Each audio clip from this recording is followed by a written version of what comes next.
Macho. Heno hefyd, rhaglen newydd yn cychwyn, cyfres newydd o'r enw Weiar, lle fyddan nhw'n trafod bob dim o ddiwylliant y Gwyddelod, diwylliant y Cymru a chrefydd. Ond maen nhw'n dechrau heno drwy drafod chwaraeon Weiar felly.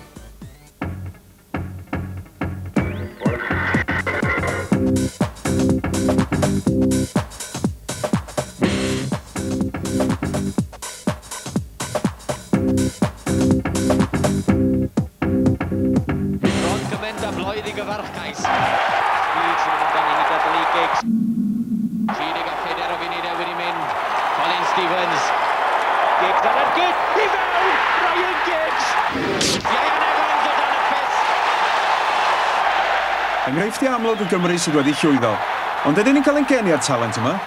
I don't think it's something you actually realise. You just get there, you just progress and reach the levels that you reach. I mean, everybody trains hard and what you're born with, your natural ability you're born with, takes you as far as you're actually going to get with no other assistance. So that's the way you've got to actually just do it. So I wasn't like sitting at home saying, okay, next 3 years I think I can be the best high hurdle in the world. It doesn't go like that. You just progress at your natural and own rate. A dim yn cymryd chwaraeon o ddifri, neu ydyn ni fel Cymru'n gyffredinol yn apathetig. Dwi'n gwybod bod fe'n bobl mae'n licio bod fi'n deud hyn, ond mae'r gwahaniaeth rhwng Cymru a Saeson yn eich tara chi. Na i menwyr lle na'r bobl, ond da ni wedi cael 2 griw ar wahân o'r un lle yn dod yma i wneud wrth rhyw weithgaredda adeiladu tîm.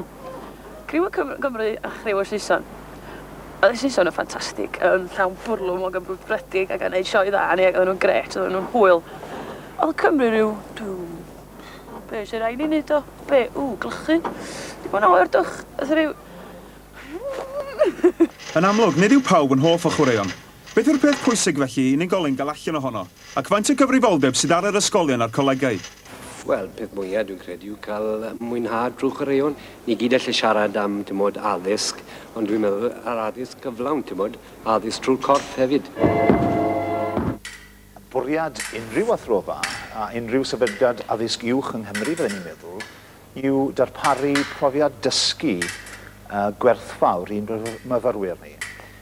Sicrhau bod yna gysondeb yn y cyrsiau ac hefyd bod ansawdd y cyrsiau yna yn bodoli dros gyfnod o 2 blynedd. Wedyn ni bod e'n bwysig, wedyn ni bod mwy yn neud gemau ble ti'n chwarae mewn tîm. Dwi yn meddwl bod hwnna'n bwysig, mal ac cwrs yn athletau, mae rhaid i fod falle mwy o'n unigolyn. Ond dwi yn meddwl bod e'n bwysig bod plant yn chwarae mewn tîm a bod nhw'n dod i dibynnu ar bobl eraill i chwarae. Yn sicr, mae yna ddigon o seicolegwyr yn dweud bod yna wahanol ddelweddau o allu meddyliol a chorfforol ar gael. Mae yna un seicolegydd enghraifft yn dweud bod yna rhyw 150 o ddelweddau gwahanol ynglyn â gallu meddyliol a chorfforol. Ac yn sicr, yn y gyfadron yma, mae rhaid sicrhau cydbwysedd rhwng y gwaith academaidd a'r gwaith ymarferol. Wel, mae yn bwysig bod mwy o weithgareddau i gael. So ni'n mynd i cael tîmoedd ryngwladol da dros ben os nad yw yn digwydd yn yr ysgol. A dwi'n meddwl bod problem, mae fe gyd yn dechrau yn yr ysgolion. A os nad i ni wneud yn gwaith fel athrawon addysg gorfforol, mae'r dyfodol ddim yn fod gystal. Yn arferol, i ni'n wedi cael adnabod am y campau fel rygbi, hoci, pêl-rwyd, ond nawr i ni'n cael bobl sy'n dod mewn a gwneud judo, mae yna dry athletes dyn ni yma hefyd. Hynny yw, mae yna ystod eang dyn ni o allu ar draws y campau sydd yn hynod ddiddorol. Beth bynnag yw gweledigaeth unrhyw athro, maen nhw'n cael eu cyfyngu gan gyllid ebetyn, oriau ysgol a diffyg adnoddau.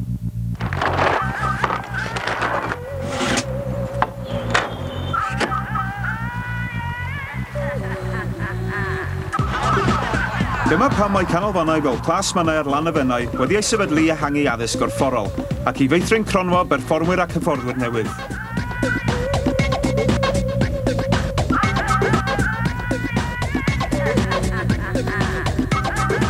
Mae'r canolfan yn arbenigol mewn gweithgareddau awyr agored ac yn cynnig dros 100 o gyrsiau'r cyhoedd.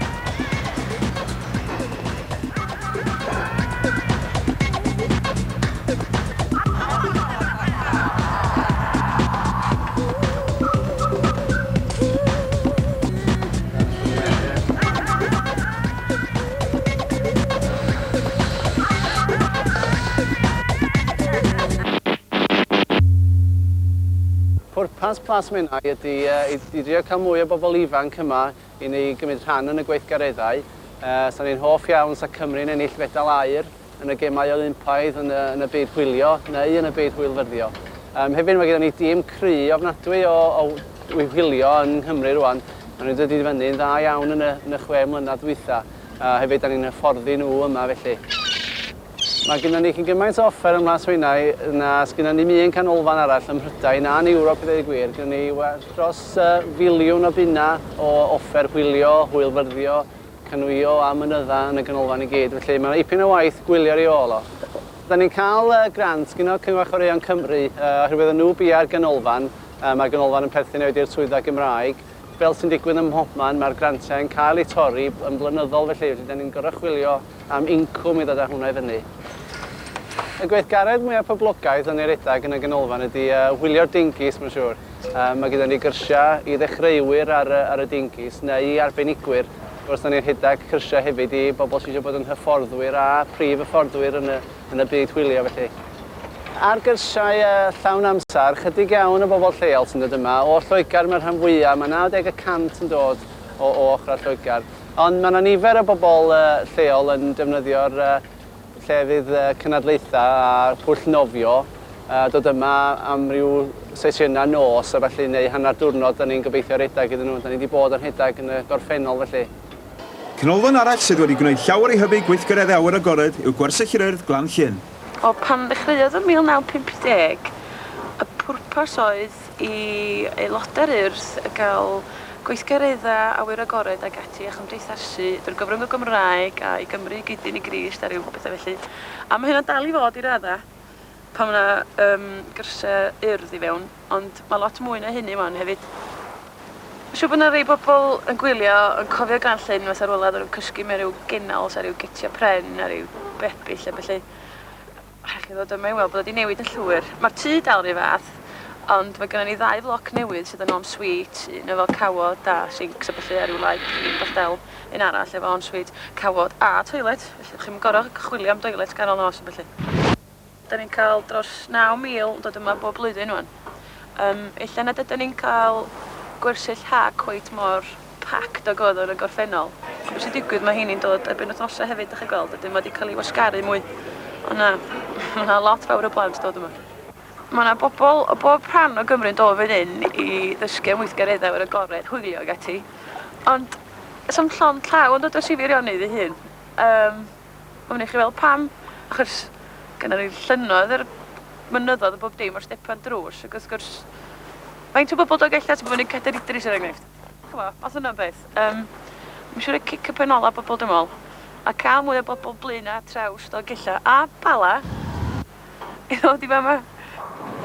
Mwy o dystiolaeth fod Glan Llyn wedi datblygu a chreu mwy o ddiddordeb yw'r ffaith ei bod wedi dysbarthu'r fideo hwn drwy Bryden. Os i chi am hamddenna wrth y llyn neu fwynhau wythnos o antur, Glan Llyn yw'r lle i chi. Gwersyll Glan Llyn, gwersyll y 90au.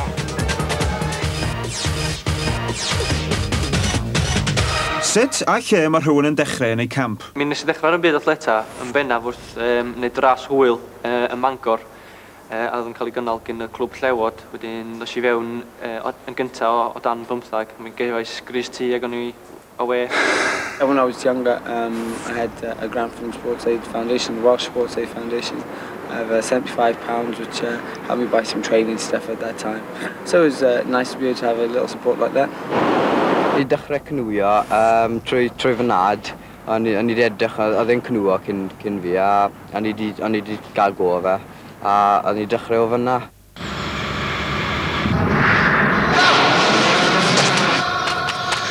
O 75 punt i hyn, ond i ddod yn yr ail hanner, yw pawb mor ffodus y Colin Jackson.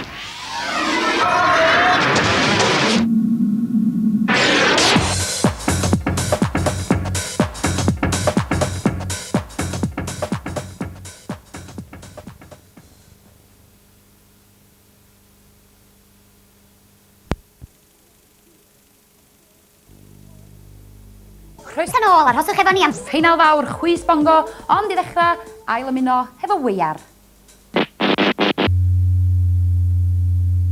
Dwi wedi gwario lot o bres.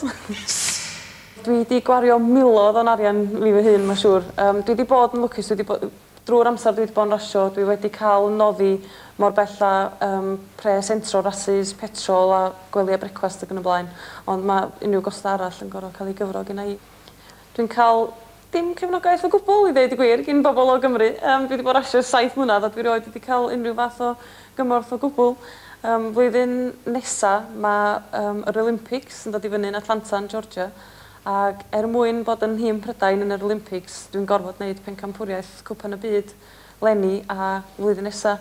Ac hyd yn hyn, sgynna i ddim cefnogaeth i wneud o, felly. Basically, you have to try and raise the money yourself, which is very difficult because if you have to train in the morning and the afternoon, most of us who are champions are aerobic teachers, and it means that we earn our living by teaching aerobic classes. But it doesn't take anybody with a brilliant brain to work out that you can't train morning, afternoon, and teach 3 or 4 classes at night. So your classes have to be cut.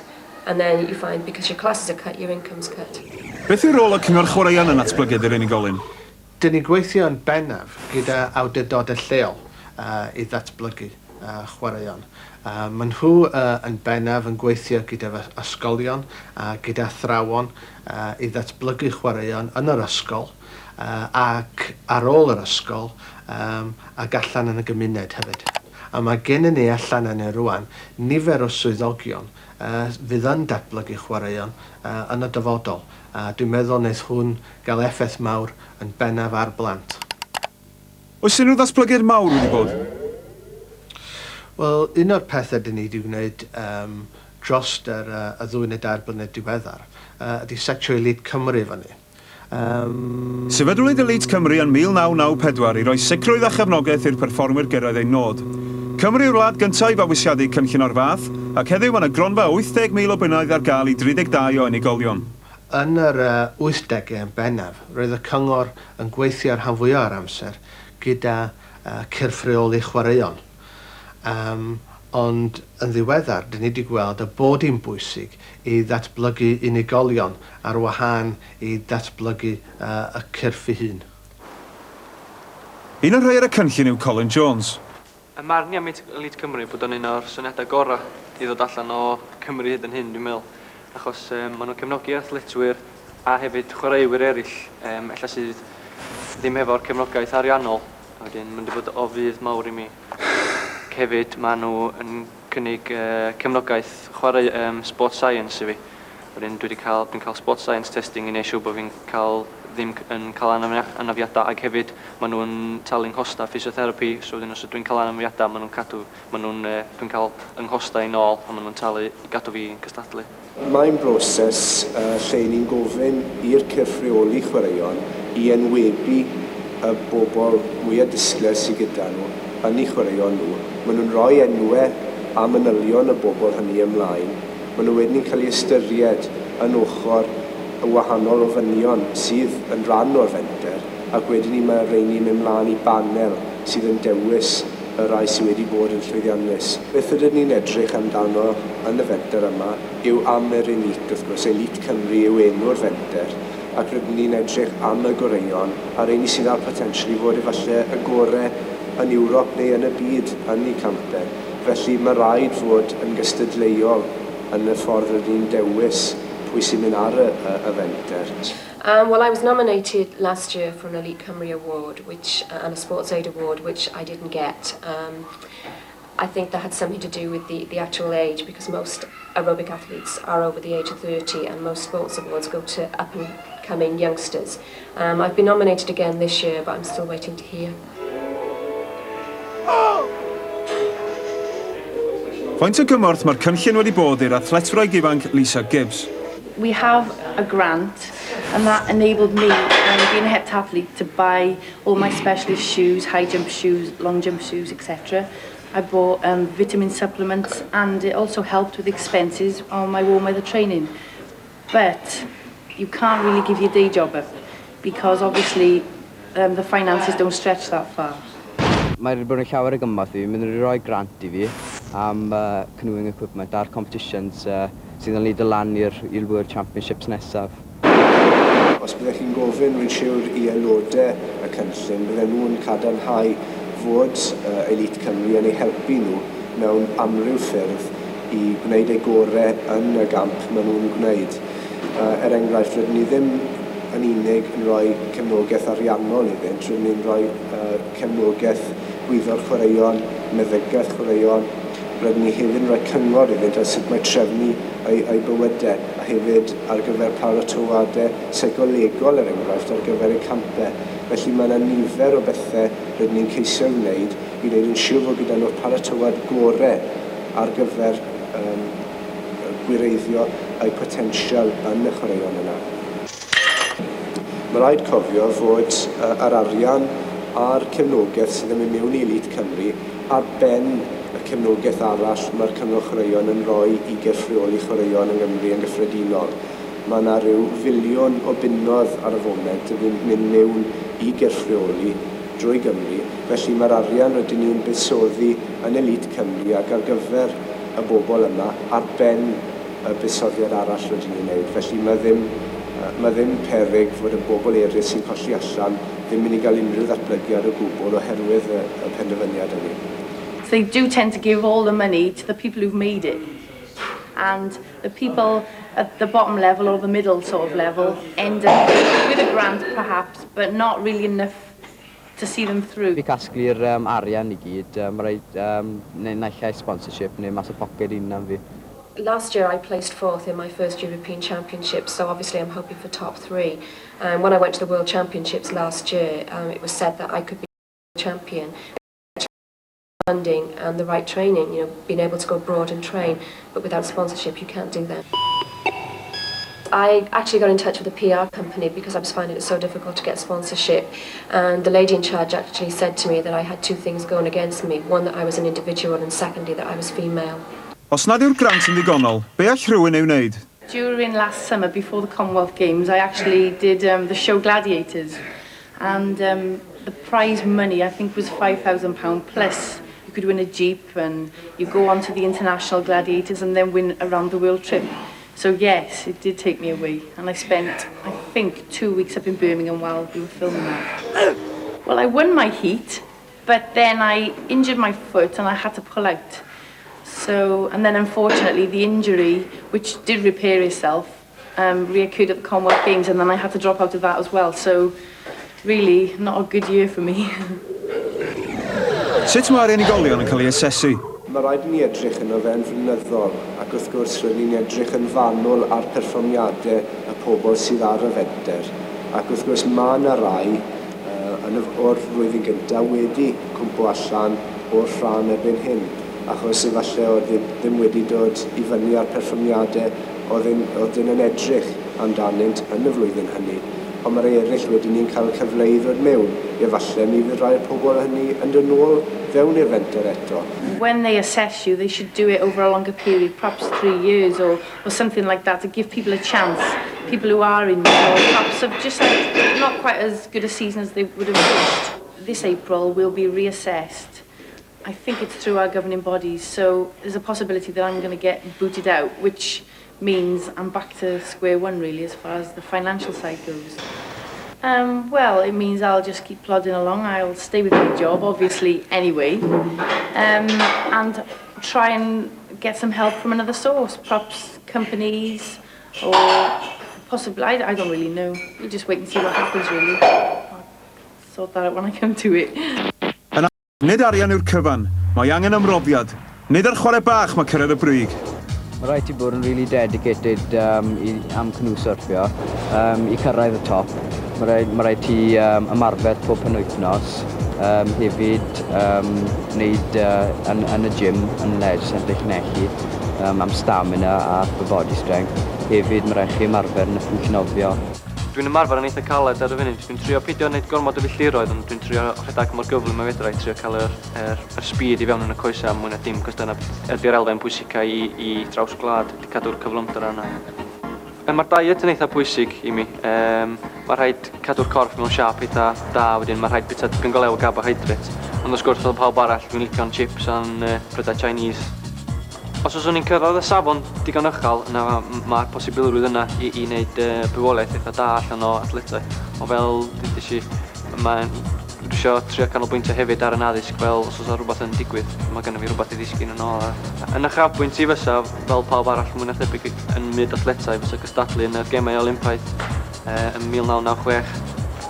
Byddai'n ymarfer ym mhob tywydd yn bennaf rownd yr ardal Llanberis, lle bod Colin Jackson yn cymryd i Awstralia, ond rhaid i Colin Jones wneud efo Llanberis. Erbyn hyn, i gyrraedd y safon dwi wedi gyrraedd, wyt ti'n gorfod bod yn ymarfer yn reit scientific i ddeud gwir. Mae gen i coach llawn amser a mae treinio fi gyd efo heart rate monitor. So mae'r treinio'n galed iawn, tua 15 awr yr wythnos o beth felly. Mae'r ras yn para tua 2 awr i 2 awr a hanner. A mae o'n effernol o boenus, mae'n jyst yn uffon o waith calad. So ti'n gorfod bod reit benderfynol i fod eisiau ei wneud o, dwi'n meddwl. Dwi'n cadw at ddiet call. Dwi'n mynd bita cig. Dwi heb bita cig ers 15 mlynedd. Yn y season rasio dwi'n trio osgoi pethau fel caceni a biscuits a sweets, a pethau da. Ond dwi'n jyst yn trio bita diet reit gall, really lot o carbohydrates a pethau felly. Dwi'n mynd rhywbeth wyt ti'n neud efo dy fywyd. Mae o'n be wyt ti yn neud felly. Sgyn ti'n llawer o amser sbar i wneud dim byd arall felly. Ti'n jyst yn gorfod bod yn hollol ffocused ar be wyt ti'n neud, really, cael bob dim arall allan a just ffocusio ar be wyt ti isio ac ar be wyt ti'n neud ar y pryd. Peidio disgyn off na'n achos i roi.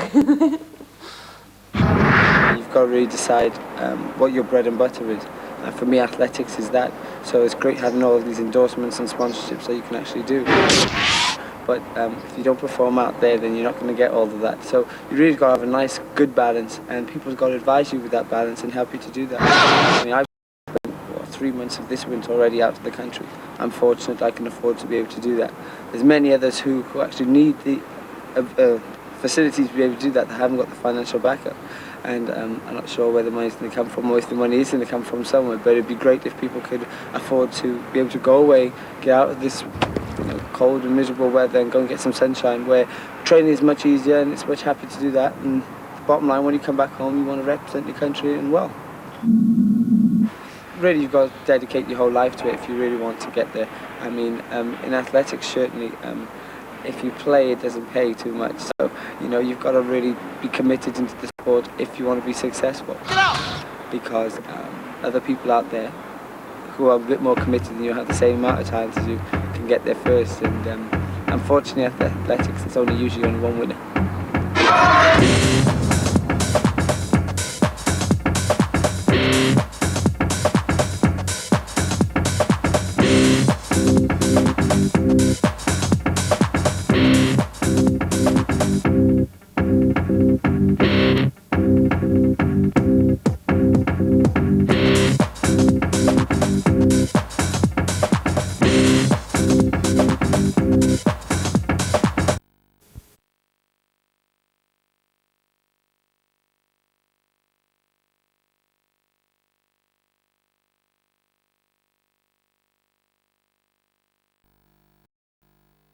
Everything.